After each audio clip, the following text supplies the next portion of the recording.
for Solamo and welcome to this video lesson. Today's topic is Life in Renaissance Italy. For your reference, you can check it on your book on pages 134 to 138. And at the end of this unit, you will be able to explain what Renaissance period is, compare education of poorer boys to those from a wealthy status, explain why Carnival was one of the biggest celebrations during that time, and lastly, identify sports and games used during the festivals. Next, let's take a look at these pictures. Are you familiar with these paintings? Probably yes, because they are so popular. The first one is The Last Supper, and the second one is Mona Lisa, a painting of a woman with mysterious smile. And this is probably the best known, most visited, and overall most famous work of art in the world. And do you know the genius painter behind this work of arts? Of course, it's no other than Leonardo da Vinci! And have you ever wondered what period of history these paintings were created? These paintings were created during the Renaissance period, and that is our topic today. So, what was life like during the Renaissance period? First, let's talk about Renaissance. So, Renaissance is a period that started in Florence, Italy around 1400 to 1600 CE. And many historians consider this period as one of the most creative periods in history. And why is that? Can you still remember Mona Lisa, Last Supper, and other famous work of art were created during this period? And the word Renaissance means reborn, being born again. Why is that? Because there were new interests in art, architecture, literature, and science of the ancient Greeks and Romans. So this is the period where people started to study ancient Greeks and Romans art, architectures, and others. Okay, next. To give you a quick review, I'll show you some of the examples of ancient Greeks and Romans wonders. So, let's have the first one. This is Parthenon. And of course, we have the aqueducts by ancient Romans. So these show beauty and perfection. And during the Renaissance period, the wealthy people wanted to recreate the beauty of ancient Greece and Rome in their home and their city.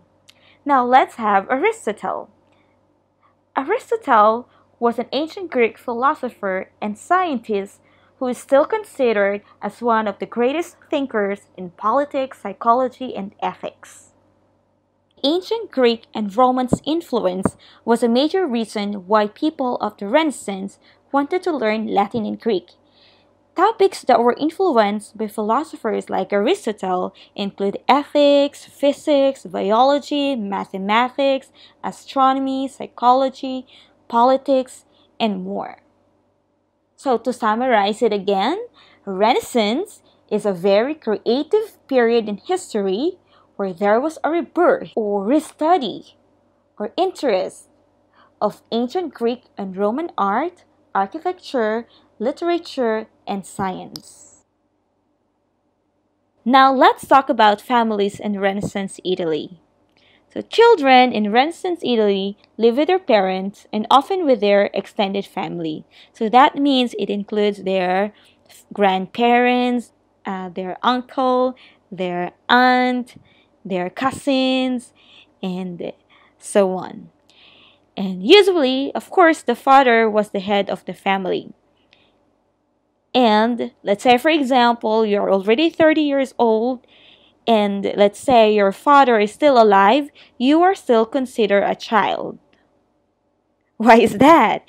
Because children in Renaissance Italy could only become adults either when their father died or when he went to a judge who declared that they could be independent. So as long as your father is alive, you are still a child unless you go to a judge. Okay. How about marriage? First, why do you think people marry? Probably you will answer, because of love. To live with someone you love for the rest of your lives, right? But not in Renaissance Italy. In Renaissance Italy, marriages were arranged. But why? Because they need to protect and increase the family's wealth and status. Let's say, for example, a bride is about to marry a rich man. The bride must prepare a large dowry. What is dowry? Dowry is the sum of money or property given upon marriage. So that means if she had a large dowry, a woman could marry into a family that had a higher status and help her own family to move up in the society. Next, how about age? Girls were usually married at the age of 17. At present, too young for you girls. And for men, at their 30s. And women tend to live longer than men. Because women inherited their husband's property after his death. They did not have to remarry. So that means they have all the money they can use to have a good life. And that's the reason why many wealthier families grew up in a single-parent homes. And how about women who did not marry? They live with their male relatives or join a convent. A convent is a community of persons devoted to religious life under a superior. For example, nuns, monks, and priests. Now let's discuss education. In the modern time, who can go to school? Is school only for the rich? Is it only for the boys? Of course, it's a big no. It's for everyone, regardless of your gender or your status in life, and that's good. However, in Renaissance Italy, there was a huge gap between education of boys from rich families and boys from poor families. Boys from rich families were educated either at home by a private tutor or at an academy or school. They were also expected to take part in physical training and sports such as swimming, archery, and wrestling, while boys from poorer families were apprentices. They were sent off to learn a trade, and others would begin as servants. See how unlucky poor boys could be. How about for the girls? Well, girls from rich families and girls from poorer families have in common. They had to stay at home and learn how to run the households. But girls from rich families, of course, had more advantages. They could learn music, dancing, painting, and poetry, while some were sent to convent schools where they stayed until they married. And for girls from poorer families, peasant children simply began working alongside their parents as soon as they were old enough to work. What can you say about that, girls? Is that fair? Now let's move on to entertainment. As you can see on this picture, this is Carnival.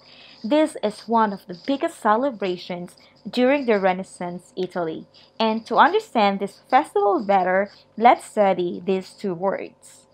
The first one is the Lent season. Have you heard about Lent season? Probably those who are Christians or Catholic are familiar with this.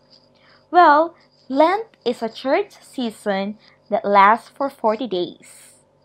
So it begins on Ash Wednesday and ends on Holy Thursday. During this season, Christians try to grow closer to Christ by repenting of their sins and reflecting on their lives and to prepare for Jesus' death and resurrection. which is on Easter Sunday. Okay? And this 2020, this is the schedule of Lent season. So Ash Wednesday was last 26th of February, and this coming April 9 will be Holy Thursday and continuous on 10 Good Friday and Holy Saturday, and the Easter Sunday will be on April 12, 2020. So this is the Lent season.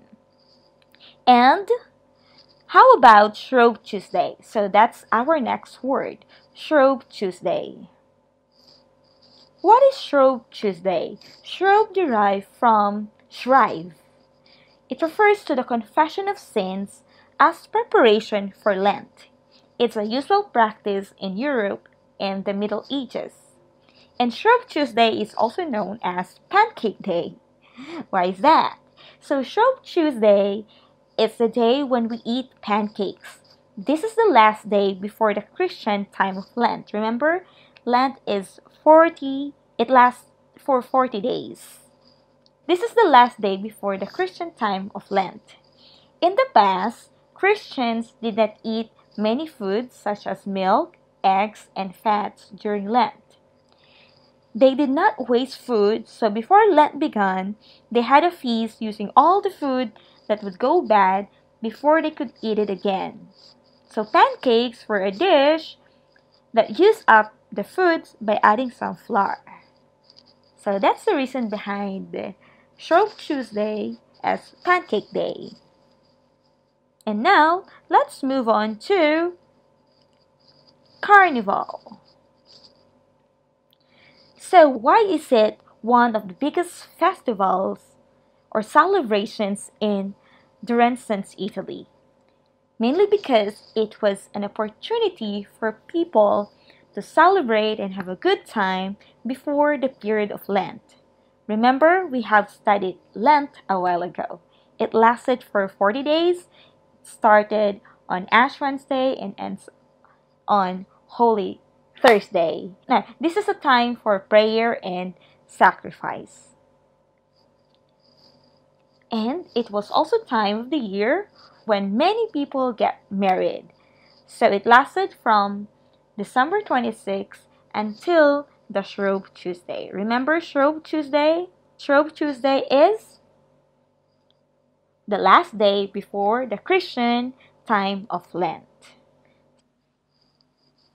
In this festival, in major cities like Rome, Venice, and Florence, spectacular processions of elaborately decorated floats were held. Those were expensive, paid by leaders such as Lorenzo de' Medici, which we will discuss later on. Who's Lorenzo de' Medici? That will be our topic next unit.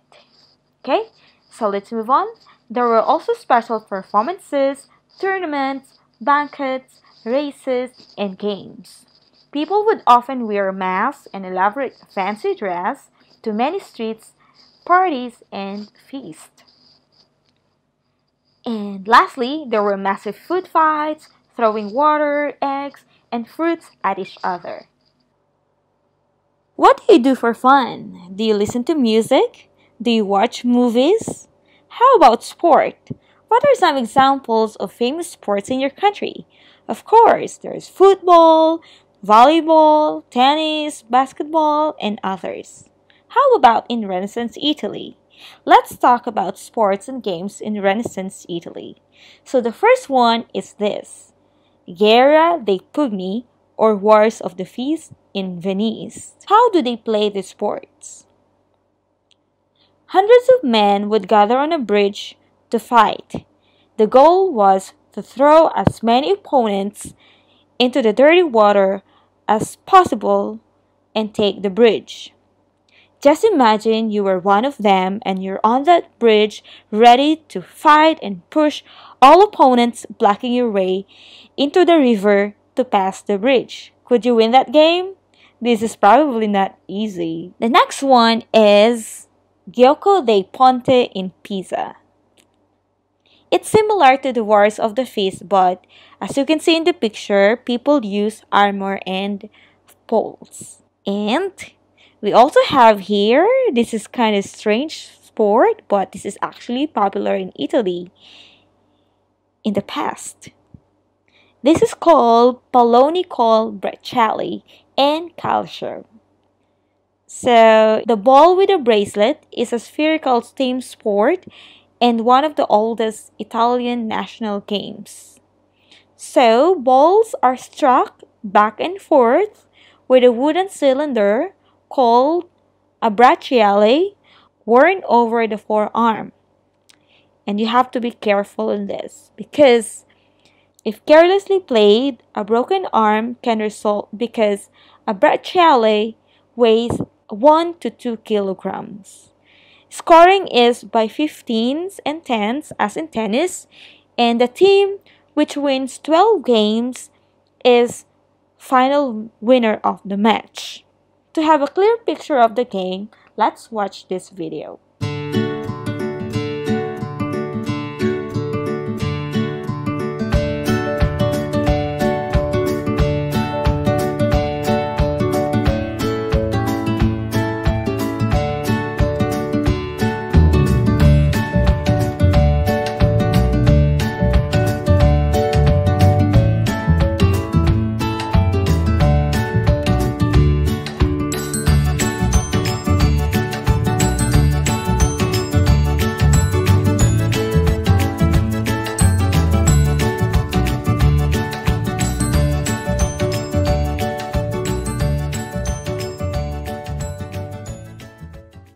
And we also have here pone.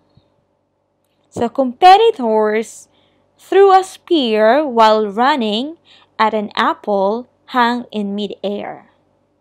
And finally, nobles held jousts and tournaments, and horse and buffalo racing were also common. Chariot racing became popular also in the 1600s. A joust, anyway, is a type of combat where two men in full armor on horseback charge each other with lances. So that's it. Let's have a recap. What are the sports again? So we have, what is this picture? Okay, that's Guerra dei Pugni or Wars of the Feast in Venice. How about the second one? Okay, it's similar battle, Wars of the Feast, but they use pole and armor. Okay, that's Gioco dei Ponte in Pisa. Okay, let's have the third one. Okay, can you see their bracelet? Okay, that's Pallonicol Bracciale and Calcio. And the next one, we have pone and last but not the least, joust. So what can you say about those games? Would you enjoy watching or joining in those sports? Well, for me, those sports are quite dangerous, so I wouldn't dare. Now let's proceed to our activity. For the first activity, I'll give you 5 multiple questions and you have 30 seconds to do this. Are you ready? So here's the first question. Which is not a correct description of the Renaissance period? Your time starts now.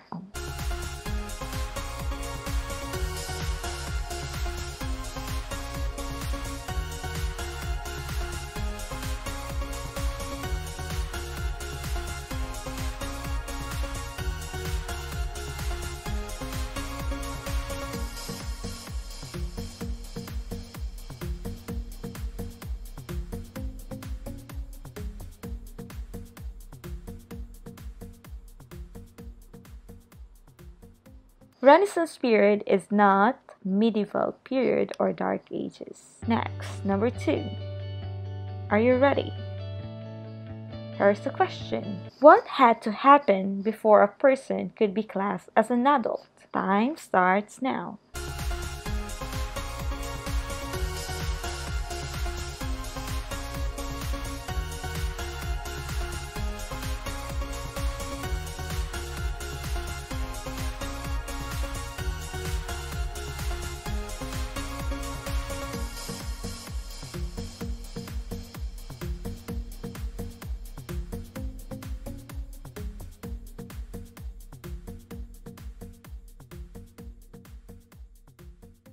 So, what's your answer? The correct answer is letter D, A and B.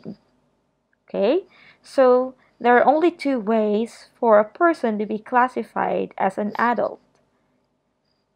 Either the father died or the person went to a judge who declared that he could be independent.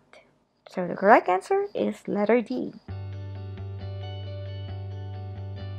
Next, number 3. What was the purpose of marriage during this time?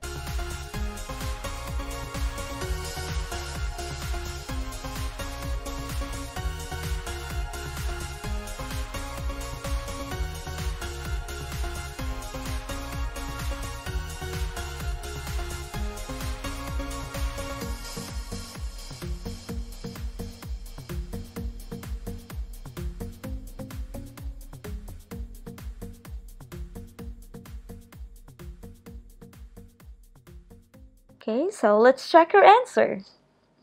The correct answer is letter A, to protect and increase the family's wealth and status. During that time, that's the purpose of marriage, not to find a perfect partner to live with you forever, to protect family names, but to protect and increase the family's wealth and status. Okay, now for the fourth question. What was the difference between the education of wealthy boys and poorer boys?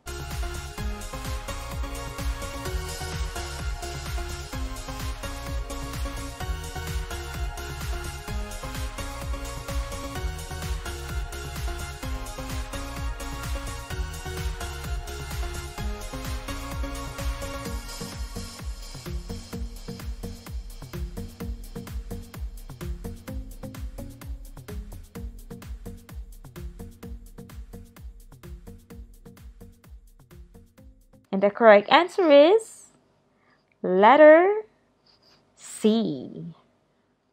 Okay, so boys from wealthy families were educated at home or school, while boys from poorer families became apprentices. Okay, next. For the last one. Why was Carnival considered as one of the biggest festivals in Renaissance Italy? Time starts now.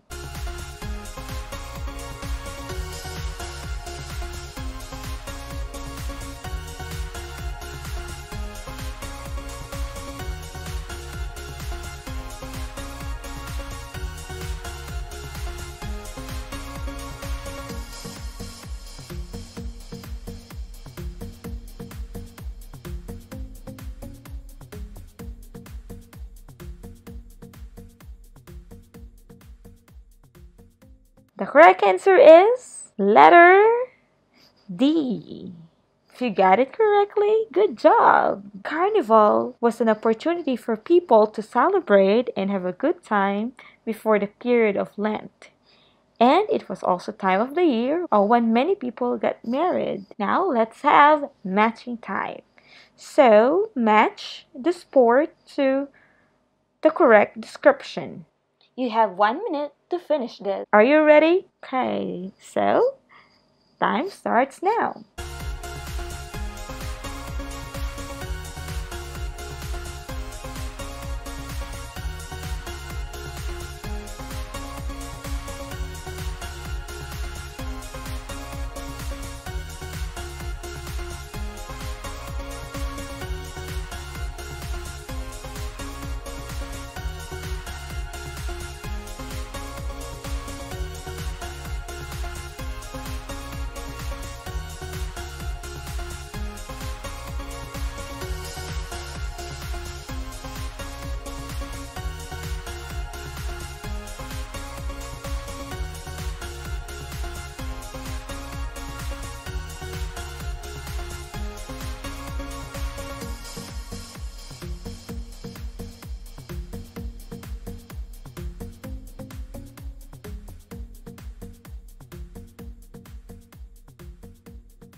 Now, let's check your answers. For number 1, the correct answer is letter B. Okay, good job. Number 2, the correct answer is letter C. Number 3, the correct answer is letter D. And number 4, letter E. And lastly, Chow's is letter A. Great job! How many of you got them all correctly? Give it up!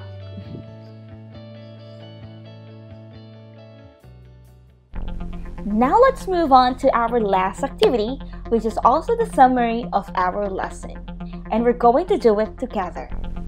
Are you ready? Let's begin.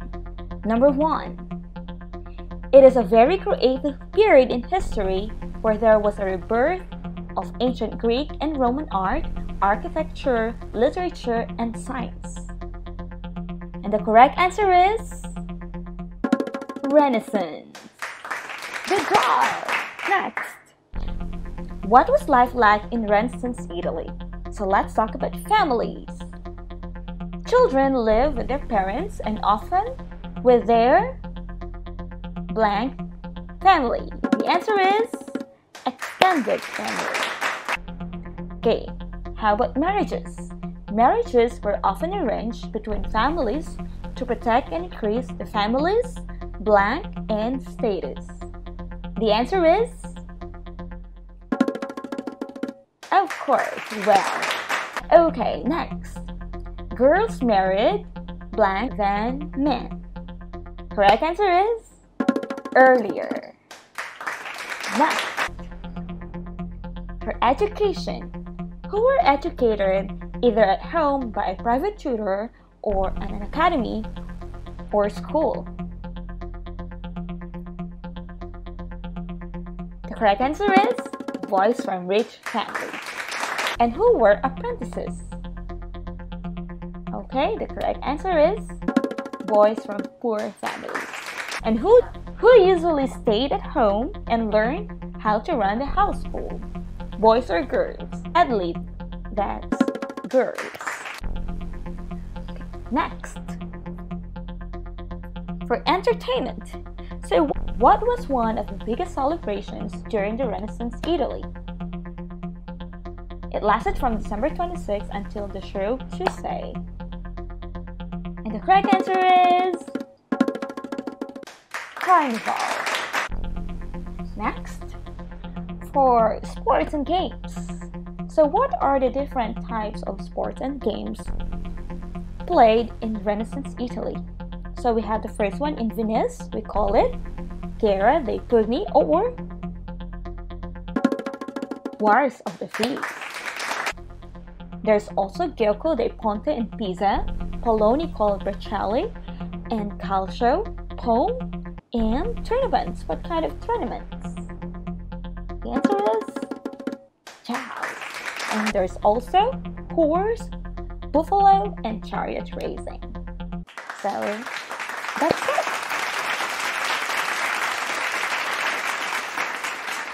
Now let's go further. Now, if you're interested in traditional games in Italy, you may check out this website. You will read here one-of-a-kind game or sports they played. And next, I will leave you a question for you to think or ponder.